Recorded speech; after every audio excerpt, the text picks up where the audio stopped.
నేను మీ అంజిరెడ్డి చిన్నమైల్. ఫిబ్రవరి 27వ తేదీన జరిగే గ్రాడ్యుయేట్ ఎమ్మెల్సీ ఎన్నికల్లో నాకు మీ మొదటి ప్రాధాన్యత ఓటు వేసి భారీ మెజారిటీతో గెలిపించాలని ప్రార్థిస్తున్నాను. వల్లభనేని వంశీని కస్టడీలోకి తీసుకున్నారు పోలీసులు. 3 రోజుల పాటు వంశీని ప్రశ్నించనున్నారు పోలీసులు. ఉదయం సాయంత్రం వంశీకి వైద్య పరీక్షలు నిర్వహించనున్నారు. లాయర్ల సమక్షంలోనే వంశీని విచారించాలని సూచించింది కోర్టు.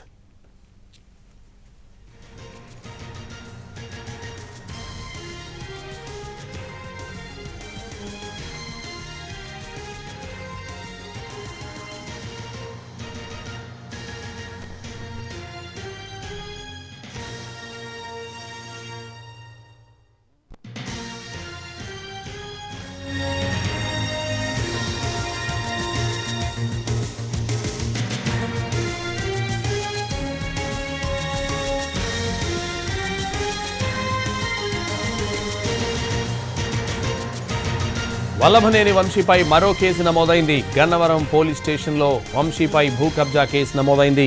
గన్నవరం గాంధీ బొమ్మ సెంటర్లో 10 కోట్ల విలువైన స్థలం కబ్జాపై కేసు నమోదు చేశారు పోలీసులు. హైకోర్టు న్యాయవాది సతీమణి సుంకర సీతామహాలక్ష్మి పేరిట ఉన్న స్థలం కబ్జా చేసినట్టు ఫిర్యాదుపై పోలీసులు కేసు ఫైల్ చేశారు. వల్లభనేని వంశీతో పాటు మరో 15 మందిపై సీతామహాలక్ష్మి ఫిర్యాదు చేశారు. గతంలో స్థలం కబ్జాపై ఫిర్యాదు చేసినా పోలీసులు పట్టించుకోలేదని తెలిపారు.